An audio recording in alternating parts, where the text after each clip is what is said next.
you're brothers. Okay. So what are you? Do you follow in Christianity or what religion do you believe in? Because you're wearing a cross, so I know the straight away, you know. I know people wear it just for the accessory, right? So are you religious? Do you actually believe in Christianity? Go to the church, believe in the Bible? You do, yeah? Same? Yeah. Try. Okay. Okay. Is it okay if I ask you, because look, there's a lot of similarities between Islam and Christianity. Well, this is what I'm curious about. So I'll tell you the similarities, yeah. The Bible it's my daily thing. I read that all the time, but the Quran, I've never read it. And so I wouldn't even know how to talk to you yet. Absolutely. So I want to read it.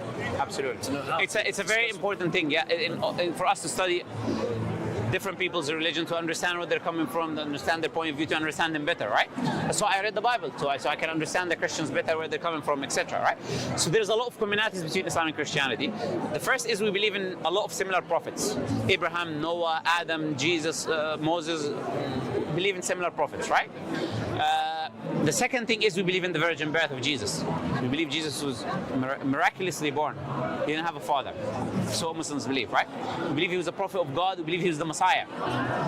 We believe that Mary was a righteous woman, right? So we don't believe she was an evil woman like the Jews would say about her, and she was adulteress and all of that, right? We don't believe in that. We believe she was a righteous woman, right? And we believe that God sends revelations to different nations. God sends revelations to the Jews at a specific time, and God sends revelation, different times to different people, right? So far, all of these are commonalities between Muslims and Christians, right? The Quran speaks very highly of marriage. Chapter 19 is all about, it's called Maryam. It's about Mary, and the story is there, and the birth of Jesus is there, and even there are miracles in the Quran for Jesus that are not in the Bible. Like for example, we believe that Jesus spoke when he was in the cradle. Now, this is a miracle we believe. He literally spoke. But I'll tell you why this miracle makes so much sense. Do you know why this miracle makes so much sense? Because there was a law for the Jewish people. Adultery equals what? Punishment for death. Stoning to death. That was the law in the Old Testament, right? So, when Mary gave birth, she came with a child. How can she prove she's not an adulteress? If Jesus himself spoke as a miracle and dignified his mother and showed that she is not, this is something that will protect his mother from being punished. But from a Christian point of view, how can I justify that Mary was not punished? How can you justify that? There is no logical explanation, right? Because they used to punish the people who commit adultery. There was no, right? If you commit adultery, you're punished. So this miracle that is mentioned in the Quran, it's not only something that gives more praise to Jesus, because there's a miracle, but also makes a lot of rational sense to why his mother was not punished or no one did anything to her, right? Now, there are differences as well. So now we talk about similarities, we talk about the differences. Christianity, do you believe in the Trinity?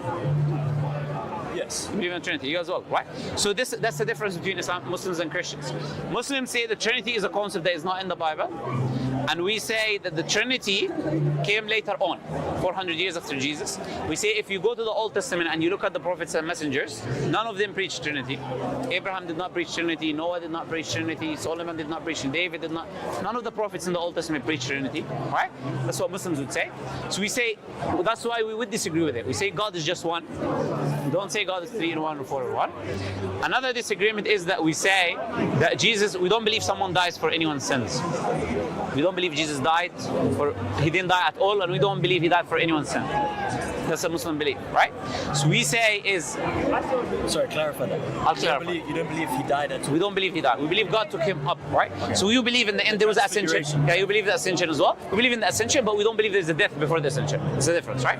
Because we believe if you are a messenger of God, God protects you. By the way, the Bible says the same. If you read the Psalms chapter 91, it's a song about Jesus. Matthew quotes it and it says it's about Jesus. In that song, it says that God will protect Jesus. He will not be bruised. He will not bleed. No evil will happen to him. God will send angels to protect him. So we believe God protected Jesus. God will not allow his messenger to be stripped naked on a cross and be punished. We don't believe in that. And we definitely would not believe that will happen for you and me, because that's not just. If you do evil, why is Jesus punished for what I do? If he does evil, that's not just. I'm the one who did evil. I should be accountable. Grace means when you don't deserve it. So of course it's not just. So if I go, okay, let me explain this part what you said, and you tell me what you think, right? If I go and do some evil thing over there, whatever evil thing, right? Police comes and they take you, and they want to they punish you for the crime I did, right? And you say, no, I don't want to be punished. And I say to you, that's grace, my brother. You should be punished for what I did. What would you say? Yeah, well, that's different because Tell me what's the difference. Because I didn't choose. If I chose to step in with you, that's grace. Excellent. So did Jesus want to die on the cross? I believe so. So when he said in Matthew 26, he prayed the whole night crying, said, Yes, Father, take this away. cup away from me. Yeah. And then when he didn't want to die, he was crying, he was begging. But if he was God, he could have stopped it at any moment. He chose not to. No, but we still have to prove that he's God, right? That's a different topic, right? Because the Bible is not clear that he is God. But Jesus never claims that I am God in the Bible, right? But I'm saying, regardless whether he was God or not, he didn't want it. And if he didn't want it, then it's not just for you to put the punishment of someone else on him. That's the argument I was making. It has nothing to do with him being God or not. Do you agree with me? It's not just for them to punish you for what I did. I say, okay, it's grace. He should be punished because of me. They would say to you, no, my friend. That doesn't work. It's a law. You made the crime. You're the one who will be punished for the crime. That's what the people would say to me, right? Yeah. So that's why the Bible says the same thing, by the way. If you read Ezekiel chapter 18, verse 19 to 20, it says the one who sinned shall die. So the punishment is for the one who commits the sin. And then it says the father shall not bear the iniquity of the son, and the son shall not bear the iniquity of the father. The righteousness of the right will be accounted to him, and the evilness of the evil person will be accounted to him. Which means this verse goes against this idea that you put the sins of someone on someone else. Because you did the wrong, according to the Bible, you should be accountable for it. That's why Muslims say that's something that was added later on. You want to say something? Yeah? I don't know the Bible that well, but I'm sure there's a verse and it's talking about the old laws. It says like you live. That's what Paul says. By law, you live by grace. Meaning like. Yes, Paul says that. But let me ask you this question: who gave Paul authority to do anything? Paul came 100 years after Jesus. Do you know that?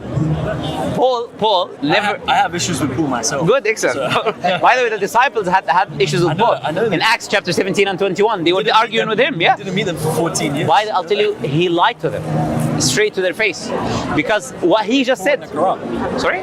No. We don't have anything that says Paul is a prophet at all. We have an issue with Paul, because he changed everything. He's the one. I agree. Yeah. Yeah, because who is he to come after? Yeah. Do you know? Can I tell you what he did?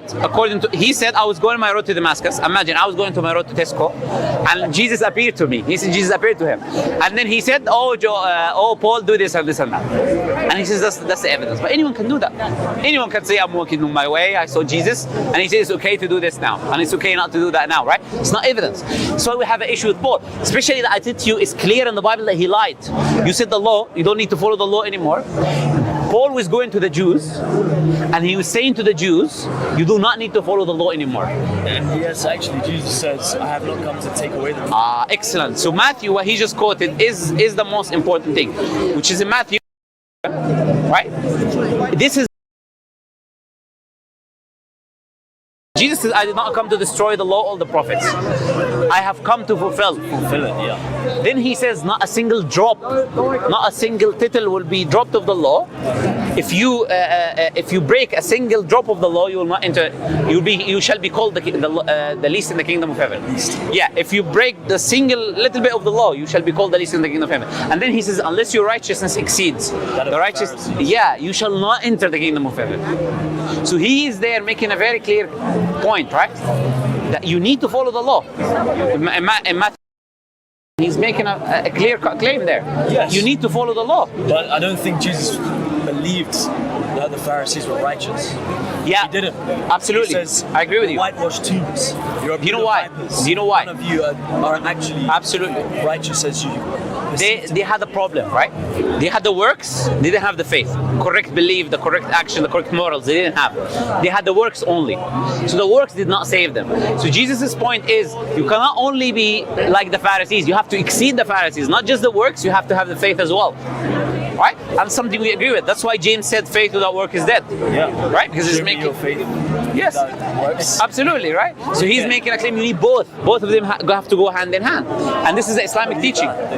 This is the Islamic teaching that both of them can go together.